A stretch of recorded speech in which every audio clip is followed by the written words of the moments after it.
Hi friends, all India ಕನ್ನಡದ defence updates ಹಾಗೆ international news ಅಪ್ಡೇಟ್ಸ್ಗೆ ಸ್ವಾಗತ. ನಾನು ಶ್ರೀರಕ್ಷಾ ರಘುರಾಮ್.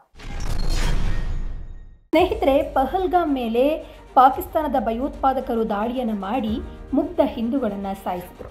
ಅದಾದ ನಂತರದಲ್ಲಿ ಭಾರತ ಪ್ರತೀಕಾರವನ್ನು ತೀರಿಸಿಕೊಳ್ಳುವ ಸಲುವಾಗಿ ಪಾಕಿಸ್ತಾನದಲ್ಲಿರುವಂತಹ ಭಯೋತ್ಪಾದಕ ನೆಲೆಗಳನ್ನು ನಾಶ ಮಾಡಲಿಕ್ಕೆ ಭಾರತ ಆಪರೇಷನ್ ಸಿಂಧೂರ ಅನ್ನುವಂತಹ ಒಂದು ನಿರ್ದಿಷ್ಟ ಗುರಿಗಳನ್ನು ಇಟ್ಕೊಂಡು ಕಾರ್ಯಾಚರಣೆಯನ್ನು ಪ್ರಾರಂಭಿಸಿತು. ನಂತರದ ಬೆಳವಣಿಗೆಯಿಂದಾಗಿ ಅಂದರೆ ದಾಳಿ ಪ್ರತಿದಾಳಿಗಳು ಜಾಸ್ತಿ ಆಗ್ತಾ ಹೋಯಿತು. ನಂತರ ಪಾಕಿಸ್ತಾನ ಕದನ ವಿರಾಮವನ್ನು ಕೋರಿತು. ಭಾರತ ಕೂಡ ಅದಕ್ಕೆ ಗ್ರೀನ್ ಸಿಗ್ನಲನ್ನು ತೋರಿಸ್ತು. ಕದನ ವಿರಾಮ ಜಾರಿಗೆ ಬಂತು. ನಂತರದಲ್ಲಿ ಕೂಡ ಸೀಸ್ ಫೈರ್ ಆದ ನಂತರದಲ್ಲಿಯೂ ಕೂಡ ಪಾಕಿಸ್ತಾನ ಸೀಸ್ ಫೈರ್ ಉಲ್ಲಂಘನೆ ಮಾಡುವಂತಹ ಕೆಲಸವನ್ನು ಮಾಡಿತು. ಆದರೆ ಇದೀಗ ಎರಡೂ ದೇಶಗಳು ಕೂಡ ಪರಸ್ಪರ ದಾಳಿ ಮಾಡೋದನ್ನು ನಿಲ್ಲಿಸಿದೆ. ಆದರೆ ಭಾರತ ಆಪರೇಷನ್ ಸಿಂಧೂರನ್ನು ಸಂಪೂರ್ಣವಾಗಿ ಸ್ಟಾಪ್ ಮಾಡಿದ್ಯಾ, ನಿಲ್ಲಿಸಲಿದೆಯಾ ಅನ್ನುವಂತಹ ಪ್ರಶ್ನೆ ತುಂಬ ಜನರ ತಲೆಯಲ್ಲಿದೆ. ಈ ಕುರಿತು ಡಚ್ ಮಾಧ್ಯಮಕ್ಕೆ ನೀಡಿದಂತಹ ಇಂಟರ್ವ್ಯೂ ಒಂದರಲ್ಲಿ ನಮ್ಮ ಫಾರಿನ್ ಮಿನಿಸ್ಟರ್ ಜೈಶಂಕರ್ ಅವರು ಏನು ಹೇಳಿದ್ದಾರೆ, ಭಾರತದ ನಿಲುವೇನು, ಭಾರತ ಆಪರೇಷನ್ ಸಿಂಧೂರವನ್ನು ಸ್ಟಾಪ್ ಮಾಡ್ತಾ ಅನ್ನೋದರ ಕುರಿತು. ಪಹಲ್ಗಾಮ್ ದಾಳಿಯ ನಂತರ ಪ್ರಾರಂಭಿಸಲಾದಂತಹ ಆಪರೇಷನ್ ಸಿಂಧೂರ ಇನ್ನೂ ಕೂಡ ಮುಗ್ದಿಲ್ಲ. ಈ ಅಭಿಯಾನ ಅಥವಾ ಈ ಒಂದು ಆಪರೇಷನ್ ಸಿಂಧೂರ ಅಭಿಯಾನ ಮುಂದುವರೆದಿದೆ. ಪಾಕ್ನಿಂದ ಕಾರ್ಯನಿರ್ವಹಿಸ್ತಾ ಇರುವಂತಹ ಭಯೋತ್ಪಾದಕರು ಮತ್ತೆ ಭಯೋತ್ಪಾದಕ ದಾಳಿಗಳನ್ನು ಮಾಡಿದ್ರೆ, ಮತ್ತೆ ಪಾಕಿಸ್ತಾನದ ಭಯೋತ್ಪಾದಕರು ತಮ್ಮ ಬಾಲವನ್ನು ಬಿಚ್ಚಿದ್ರೆ, ಭಾರತ ಅದೇ ರೀತಿ ಅವ್ರು ಯಾವ ರೀತಿಯಲ್ಲಿ ನಮ್ಮ ಮೇಲೆ ದಾಳಿಯನ್ನು ಮಾಡ್ತಾರೋ ಅದಕ್ಕೆ ತಕ್ಕ ಪ್ರತಿಕ್ರಿಯೆ, ಅದೇ ರೀತಿಯ ಪ್ರತಿಕ್ರಿಯೆಯನ್ನು ಭಾರತ ಕೂಡ ಮಾಡುತ್ತೆ ಮತ್ತು ಭಯೋತ್ಪಾದಕರನ್ನು ಗುರಿಯಾಗಿಸಿ ಅವರ ನೆಲೆಗಳನ್ನು ಉಡಾಯಿಸುವ ಅಥವಾ ಭಯೋತ್ಪಾದಕರನ್ನ ತಲೆಯನ್ನು ಉರುಳಿಸುವಂತಹ ಕೆಲಸವನ್ನ ಭಾರತ ಮಾಡುತ್ತೆ. ಪಾಕಿಸ್ತಾನ ಬಾಲ ಬಿಚ್ಚಿದ್ರೆ ಅದರ ಬಾಲವನ್ನು ಕಟ್ ಮಾಡುವ ಕೆಲಸವನ್ನ ಭಾರತ ಮಾಡುತ್ತೆ ಅಂತ ಹೇಳಿ ಜೈಶಂಕರ್ ಅವರು ಹೇಳಿದ್ದಾರೆ. ಇನ್ನು ಪಾಕಿಸ್ತಾನ ಸೇನೆಯು ಭಯೋತ್ಪಾದಕರೊಂದಿಗೆ ನೇರ ಸಂಪರ್ಕವನ್ನು ಹೊಂದಿದೆ ಅನ್ನುವಂಥದ್ದು ಈಗ ಬಹಿರಂಗವಾಗಿದೆ. ಪಾಕಿಸ್ತಾನ ಸೇನೆ ಮತ್ತು ಭಯೋತ್ಪಾದಕರನ್ನ ಬೇರ್ಪಡಿಸೋದು ಸಾಧ್ಯವಾಗದ ಕೆಲಸ ಅಂತ ಹೇಳಿ ಜೈಶಂಕರ್ ಅವರು ಹೇಳಿದ್ದಾರೆ. ಒಟ್ಟಾರೆಯಾಗಿ ಪಾಕ್ನಿಂದ ಒಂದೇ ಒಂದು ದಾಳಿ ಅಥವಾ ಗುಂಡು ಭಾರತದ ಕಡೆಗೆ ಹಾರಿದ್ರೆ ಆಪರೇಷನ್ ಸಿಂಧೂರ ಮತ್ತೆ ಫುಲ್ ಆಕ್ಟಿವ್ ಆಗುತ್ತೆ. ಪಾಕಿಸ್ತಾನದ ಒಂದು ಚಳಿಯನ್ನು ಬಿಡಿಸುತ್ತೆ. ಪಾಕಿಸ್ತಾನ ಭಾರತದ ವಿರುದ್ಧ ಯಾವುದೇ ರೀತಿಯಾದ ದಾಳಿಯನ್ನು ಮಾಡಲಿಕ್ಕೆ ಪ್ರಯತ್ನಿಸಿದ್ರೆ ಅದಕ್ಕೆ ತಕ್ಕ ಉತ್ತರವನ್ನು ಭಾರತ ಕೊಡುತ್ತೆ. ಅದು ಪಾಕಿಸ್ತಾನ ಕನಸು ಮನಸ್ಸಿನಲ್ಲಿ ಯೋಚಿಸಬಾರ್ದು, ಆ ರೀತಿಯಾದಂತಹ ಪ್ರತಿಕ್ರಿಯೆ ಆಗಿರುತ್ತೆ. ಹೀಗಂತ ಜೈಶಂಕರ್ ಅವರು ಪಾಕಿಸ್ತಾನದ ಉಗ್ರರಿಗೆ ಹಾಗೆ ಪಾಕಿಸ್ತಾನಕ್ಕೆ ಖಡಕ್ ವಾರ್ನಿಂಗ್ ಅನ್ನು ಕೊಟ್ಟಿದ್ದಾರೆ. India has zero tolerance for terrorism. India will never give in to nuclear blackmail. And India will deal with Pakistan purely bilaterally. There should be no confusion in any quarter in that regard. We also value Germany's understanding that every nation has the right to defend itself against terrorism. ಸ್ನೇಹಿತರೆ, operation ಸಿಂಧೂರ ಎಷ್ಟು ತೀವ್ರವಾಗಿತ್ತು, ನಮ್ಮ ಭಾರತದ ಸಾಮರ್ಥ್ಯ ಏನು, ನಮ್ಮ ಭಾರತದ ಪರಾಕ್ರಮ ಏನು ಅನ್ನುವಂಥದ್ದು ನಮ್ಮ ಶತ್ರು ದೇಶ ಪಾಕಿಸ್ತಾನಕ್ಕೆ ಮಾತ್ರವಲ್ಲದೆ ಚೀನಾ ಸೇರಿ ಜಗತ್ತಿನ ಅನೇಕ ದೇಶಗಳಿಗೆ ಗೊತ್ತಾಗಿದೆ. ಇದೀಗ ಈ ಆಪರೇಷನ್ ಸಿಂಧೂರದ ಬಗ್ಗೆ ಹೊಸ ವಿವರಗಳನ್ನು ನಮ್ಮ ಭಾರತೀಯ ಸೇನೆ ಬಹಿರಂಗಪಡಿಸಿದೆ. ಅಷ್ಟಕ್ಕೂ ಏನದು ಮಾಹಿತಿ ನೋಡೋಣ. ಸ್ನೇಹಿತರೆ, ಏಪ್ರಿಲ್ 22ರಂದು ಪಹಲ್ಗಾಮ್ನಲ್ಲಿ ಭಯೋತ್ಪಾದಕರು ದಾಳಿಯನ್ನು ಮಾಡಿದ್ರು. ನಂತರದಲ್ಲಿ ಇದಕ್ಕೆ ಪ್ರತೀಕಾರವನ್ನು ತೀರಿಸಿಕೊಳ್ಳುವ ಸಲುವಾಗಿ ಭಾರತ ಭಯೋತ್ಪಾದನಾ ವಿರೋಧಿ ಪ್ರಕ್ರಿಯೆಯಾಗಿ ಆಪರೇಷನ್ ಸಿಂಧೂರ ಅನ್ನುವಂತಹ ಒಂದು ನಿರ್ದಿಷ್ಟ ಗುರಿಯನ್ನು ಇಟ್ಕೊಂಡು ಕಾರ್ಯಾಚರಣೆಯನ್ನು ಮಾಡ್ತು. ಇದೀಗ ರಕ್ಷಣಾ ಮೂಲಗಳು ಈ ಆಪರೇಷನ್ ಸಿಂಧೂರದ ಬಗ್ಗೆ ಹೊಸ ವಿಚಾರಗಳನ್ನು ಬಹಿರಂಗಪಡಿಸಿದೆ.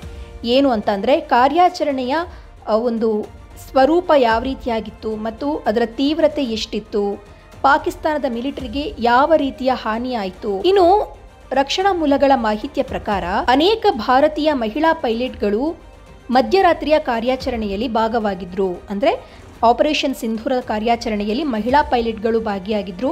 ಮೇ 7ರಂದು ಇಂಟಿಗ್ರೇಟೆಡ್ ಅಂದರೆ ಸಂಘಟಿತವಾಗಿ ನಿಖರ ದಾಳಿಯಲ್ಲಿ, ಇನ್ನು ಮೇ 7ರಂದು ಭಾರತ ದಾಳಿಯನ್ನು ಮಾಡಿ 170ಕ್ಕೂ ಹೆಚ್ಚು ಭಯೋತ್ಪಾದಕರನ್ನು ನಿರ್ಮೂಲನೆ ಮಾಡಿದಾಗ ಅತ್ಯಂತ ಪ್ರಬಲವಾದ ಹೊಡೆತವನ್ನು ಪಾಕಿಸ್ತಾನಕ್ಕೆ ಕೊಡಲಾಯಿತು.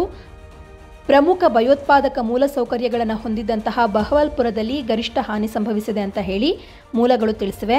ಇನ್ನು ನಂತರದಲ್ಲಿ ಭಾರತ ಬ್ರಹ್ಮೋಸ್ ಕ್ಷಿಪಣಿಗಳನ್ನು ಬಳಸಿಕೊಂಡು ಪಾಕಿಸ್ತಾನದ ವಾಯುನೆಲೆಗಳನ್ನು ಗುರಿಯಾಗಿಸ್ಕೊಳ್ತು.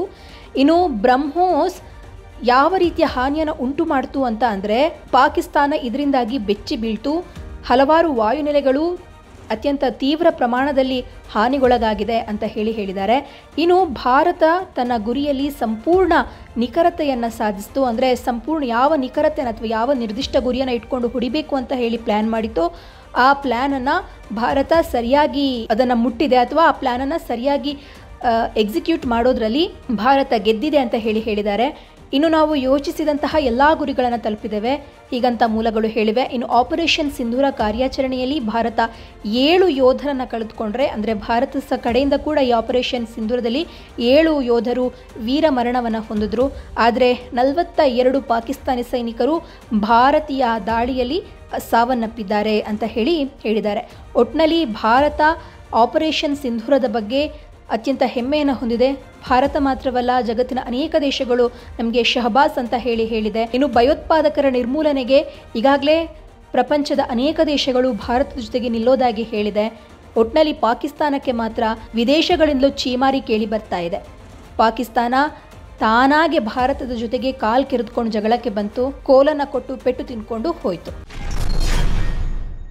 ಮತ್ತೆ ಕೊರೋನಾ ಸ್ಫೋಟವಾಗ್ತಾ ಇದೆಯಾ? ಹೀಗೊಂದು ಭಯ ಇದೀಗ ಮತ್ತೆ ಜನರಲ್ಲಿ ಕಾಡ್ತಾ ಇದೆ. ಯಾಕೆ ಅಂತ ಹೇಳಿದ್ರೆ, ರಾಜ್ಯಕ್ಕೆ ಮತ್ತೆ ಕೋವಿಡ್ ಕಂಟಕ ಎದುರಾಗಿರುವಂತೆ ಕಾಣಿಸ್ತಾ ಇದೆ. ಕೋವಿಡ್ ಪ್ರಕರಣಗಳು ದಿನದಿಂದ ದಿನಕ್ಕೆ ಹೆಚ್ಚಾಗ್ತಾ ಇದೆ. ಹೌದು, ರಾಜ್ಯದಲ್ಲಿ ಮಹಾಮಾರಿ ಕೊರೋನಾ ಮತ್ತೆ ತನ್ನ ರುದ್ರ ತಾಂಡವವನ್ನು ಆಡುವಂತಹ ಒಂದು ಲಕ್ಷಣ ಕಾಣಿಸ್ತಾ ಇದೆ. ಕಳೆದ 1 ವಾರದಲ್ಲೇ ಕೋವಿಡ್ ಪಾಸಿಟಿವ್ ಪ್ರಕರಣಗಳಲ್ಲಿ ಸ್ವಲ್ಪವೇ ಏರಿಕೆ ಆಗ್ತಾ ಇದೆ. ಭಾನುವಾರದಿಂದಲೇ ರಾಜ್ಯದ 8 ಮೆಡಿಕಲ್ ಕಾಲೇಜುಗಳಲ್ಲಿ ಕೊರೋನಾ ಟೆಸ್ಟ್ ನಡೆಸಲಾಗ್ತಾ ಇದೆ. ರಾಜ್ಯ ಸರ್ಕಾರ ಈಗಾಗಲೇ ಅತ್ಯಂತ ಕಟ್ಟುನಿಟ್ಟಿನ ಕ್ರಮವನ್ನು ಕೈಗೊಂಡಿದೆ. ಇನ್ನು ಬೆಂಗಳೂರಿನಲ್ಲಿ ನಿನ್ನೆ ಸೋಂಕಿಗೆ ವೃದ್ಧರೊಬ್ಬರು ಸಾವನ್ನಪ್ಪಿದ್ರು. ಇದೀಗ ಬೆಂಗಳೂರಿನಲ್ಲಿ ಮತ್ತೆ 2 ಕೊರೋನಾ ಪಾಸಿಟಿವ್ ಪ್ರಕರಣಗಳು ಪತ್ತೆಯಾಗಿರುವಂಥದ್ದು. ಇನ್ನು ಪಕ್ಕದ ಕೇರಳ ಹಾಗೂ ಆಂಧ್ರ ಪ್ರದೇಶದಲ್ಲಿ ಗಣನೀಯವಾಗಿ ಕೊರೋನಾ ಕೇಸ್ ಏರಿಕೆಯನ್ನು ಕಾಣ್ತಾ ಇದೆ. ಆಂಧ್ರದಲ್ಲಿ ಮಾಸ್ಕ್ ಕಡ್ಡಾಯಗೊಳಿಸಲಾಗಿದೆ. ರಾಜ್ಯದಲ್ಲಿ ಯಾವುದೇ ರೂಪಾಂತರಿ ವೈರಸ್ ಪತ್ತೆಯಾಗಿಲ್ಲ. ಯಾವುದೇ ಆತಂಕ ಬೇಡ ಅಂತ ಹೇಳಿ ಆರೋಗ್ಯ ಇಲಾಖೆ ಹೇಳ್ತಾ ಇದೆ. ಇನ್ನು ನಮ್ಮ ಸರ್ಕಾರ ಮಕ್ಕಳು, ಗರ್ಭಿಣಿಯರು ಮತ್ತು ವೃದ್ಧರಿಗೆ ಕೆಲವು ಮಾರ್ಗಸೂಚಿಗಳನ್ನು ಬಿಡುಗಡೆ ಮಾಡಿದೆ. ಅತ್ಯಂತ ಜಾಸ್ತಿ ಜನರಿರುವಂತಹ ಪ್ರದೇಶದಲ್ಲಿ ಓಡಾಡುವಾಗ ಮಾಸ್ಕ್ ಅನ್ನು ಹಾಕೊಳ್ಳಿ ಅಂತ ಹೇಳಿ ಸೂಚನೆಯನ್ನು ಕೊಡಲಾಗಿದೆ. ಇನ್ನು ಸಿಂಗಾಪುರ ಮತ್ತು ಹಾಂಗ್ಕಾಂಗ್ನಲ್ಲಿ ಕೊರೋನಾದ ರೂಪಾಂತರಿ ಒಮಿಕ್ರಾನ್ JN1 ಉಪತಳಿಗಳಾದ JNB 1.8 ಮತ್ತು LF7 ಕೇಸ್ಗಳು ಹೆಚ್ಚುತ್ತಾ ಇರುವ ಬಗ್ಗೆ ವರದಿಯಾಗಿದೆ. ಮತ್ತೊಂದು ಕಡೆ ನೆರೆ ರಾಜ್ಯ ಕೇರಳದಲ್ಲಿ ಮೇ ತಿಂಗಳಿನಲ್ಲಿ 182 ಕೊರೋನಾ ಪ್ರಕರಣಗಳು ದಾಖಲಾಗಿವೆ. ಇದರಿಂದಾಗಿ ಕೇರಳ ಸರ್ಕಾರ ಕೊಟ್ಟಾಯಂ, ಎರ್ನಾಕುಲಂ ಮತ್ತು ತಿರುವನಂತಪುರ ಜಿಲ್ಲಾಡಳಿತಗಳಿಗೆ ಕಟ್ಟುನಿಟ್ಟಿನ ಮುನ್ನೆಚ್ಚರಿಕೆ ಕ್ರಮಗಳನ್ನು ಕೈಗೊಳ್ಳುವಂತೆ ಸೂಚಿಸಿದೆ. ಸೊ ಫ್ರೆಂಡ್ಸ್, ಇದಾಗಿತ್ತು ಇವತ್ತಿನ ಡಿಫೆನ್ಸ್ ಅಪ್ಡೇಟ್ಸ್ ಹಾಗೆ ಇಂಟರ್ನ್ಯಾಷನಲ್ ನ್ಯೂಸ್ ಅಪ್ಡೇಟ್ಸ್. ಈ ಬಗ್ಗೆ ನಿಮ್ಮ ಅಭಿಪ್ರಾಯ ಏನು ಅನ್ನೋದನ್ನ ಕಮೆಂಟ್ ಮೂಲಕ ತಿಳಿಸಿ. ಹೀಗೆ ಮತ್ತೆ ಭೇಟಿ ಆಗ್ತಾ ಇರೋಣ. ಅಲ್ಲಿಯವರೆಗೂ ಧನ್ಯವಾದ.